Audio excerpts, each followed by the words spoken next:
oli Discordissa puhetta prop-accountilla leikkimistä, eli tämmöistä mikroskalppauksesta, missä otetaan pieniä liikkeitä markkinoilta ihan muutamia tikkejä, koska se on kulutonta noilla accounteilla.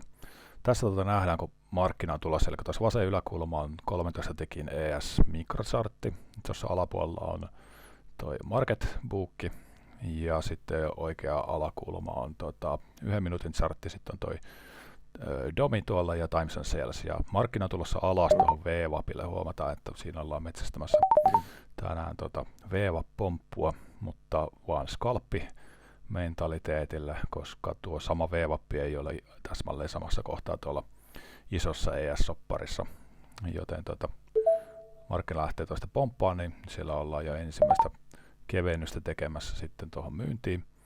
Ja jos nyt katsoo sitten vasenta alakulmaa tuolla, mikä on toi market book, niin nähdään noita toimeksiantoja, mitä siellä markkinalla on, ja mitä tummempi väri, niin se on aina sitä suurempi toimeksianto. Niin nähdään, kun tämä markkina alkaa konsolidoimaan tälleen sivuttaen tässä, ja me tietysti halutaan, että se pomppaisi voimakkaasti ylös sieltä tuommoisen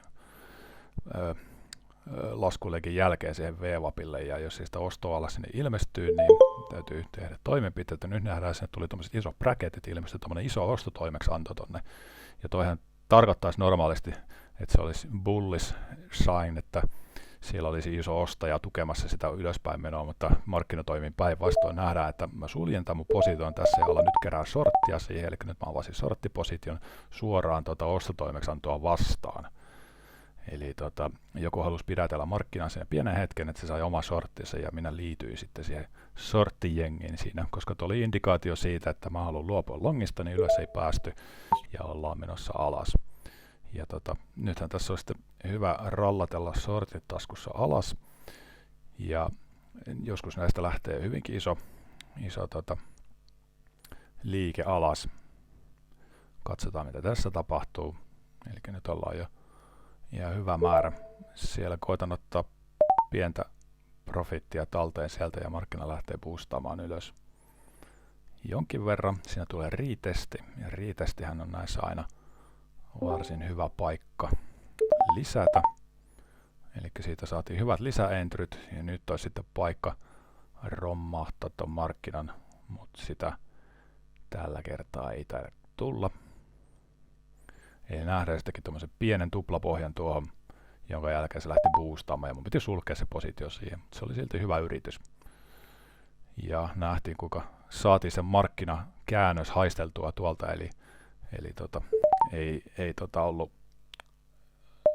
ollut sitä alkuperäistä longia, mutta shorttikin oli vähän ohuen puoleinen. Muutamia tikkejä sieltä saa talteen, ja näissä tietysti ideana on se, että kun muutamista tikeistä per accountti, niin se riski pysyy pienenä, ne ei boksaha, mutta se voi sitten kopioida 10 tai vaikka 20 accounttiin, niin niistäkin kertyy kuitenkin hyvä summa. Katsotaan vielä myöhemmin toinen. No niin, sitten muutama isompaa tappiota ja niiden takas grindausta myöhemmin. Me ollaan tilanteessa, jossa tulee housing dataa, eli data on ulkona, tulee tuommoinen piikki tuohon. Tämä on juuri hyviä tilanteita, missä ei ehkä halua omaa rahaa riskeerata, niin voi käyttää höpsikka-kontteja siihen skalppailuun. Ja tässä luetaan markkinadataa silleen, että se käy piikkaamassa tuolta ylhäältä ja avataan shortti siihen suoraan, kun toi breakoutti ylös feilaa. Eli skaalataan sisään siihen näitä mikroja sen verran, kun tuntuu hyvältä tuolle alueelle. Ja heti sitten markkinareaktio siihen aletaan skaalaamaan ulos sopivasti, koska reaktio on vahva, koska sillä oli tämä uutinen takana, ja se kävi tuolta koukkaamassa tuolta huipun päältä, niin se tippuu aika hyvin. Ja tässä seuraa jonkun verran market bookia tuolta alakulmasta, mutta sitten myös domia, mistä noi toimeksiannotkin laitetaan. Ja tämähän tuli tuohon VWAPille, ja siinä ensimmäinen reaktio, ja siinä mä jonkun verran kevensin, koska VWAPihan tiedetään, että siitä tulee tuo reaktio, ja se voi siitä kääntyä takaisin ylös, samoin kuin siinä oli tuo konsolidaatio yläreuna. Niin kevensin sinne jonkun verran, mutta nyt sitten jos näyttää siltä, että se ampasee tuosta noin, niin mä laitan tuonne stoppeja hieman, mutta se näyttää mukavan heikolta. Ja tässä on hyvä seurata tuon Market Depin kautta hienon motorista liikehdintää tuolla, niin siihen pystyy sitten skaalailemaan sisään ja ulos.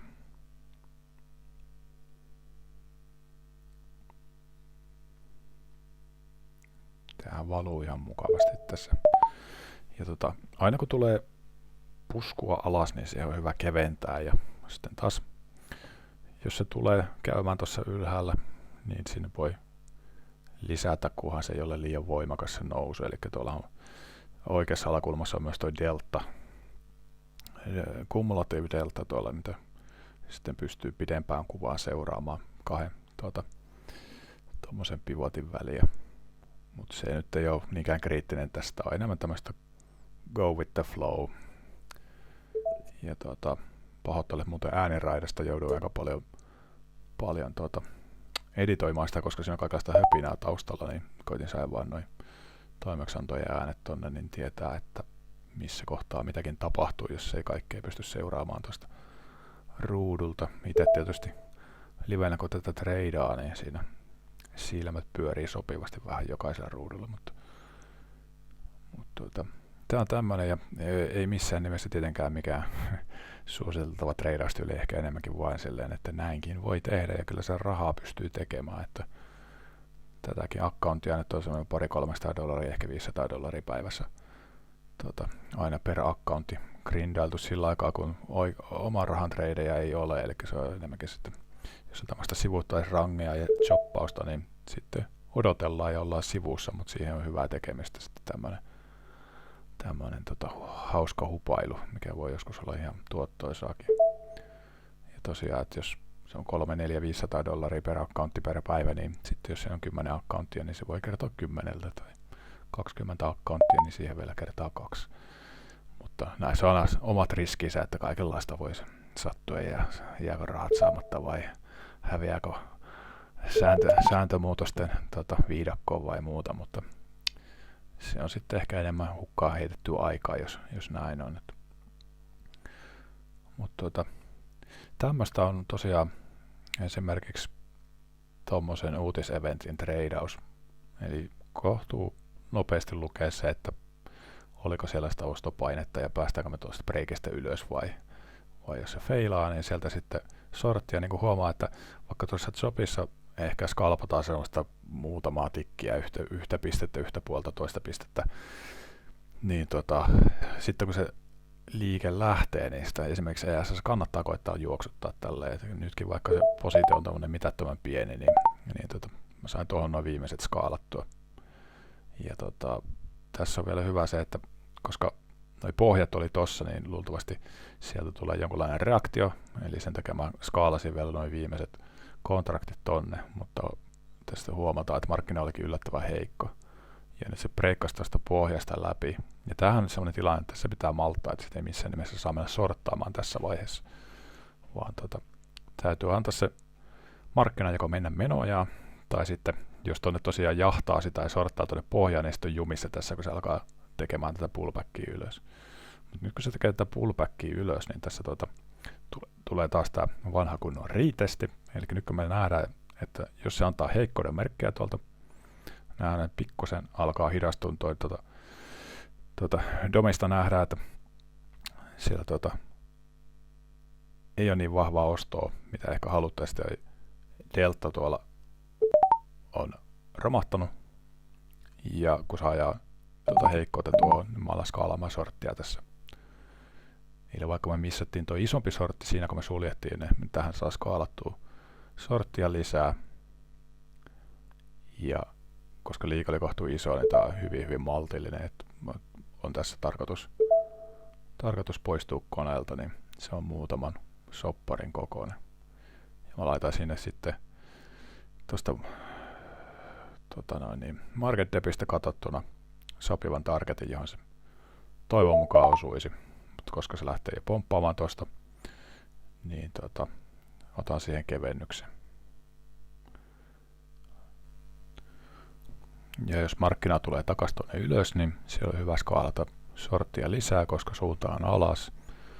Ja Nähdään toi delta on tuolla aika pohjissaan taas.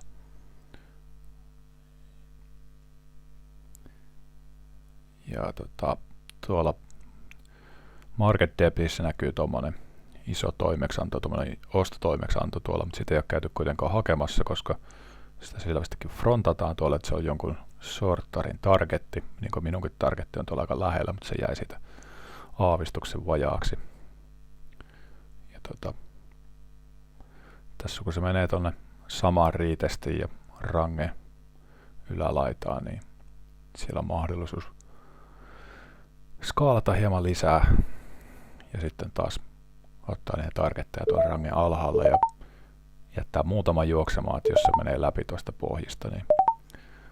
Eli nyt mä skaalasin tuossa lisää sorttia taas ja kun se menee tuonne alas, niin kuin nähdään, niin tarkoitus, että se luultavasti hakee tuolta tuon ison toimeksiannon, mikä näkyy, niin mä saan tuohon skaalattua niitä ulos. No joo, mutta ei tehdä tästä liian pitkää videota, niin tämmöistä hupailua näillä accounteilla. Ja ihan hauskaa touhua sillä aikaa, kun odottelee jotain oikeita treidejä.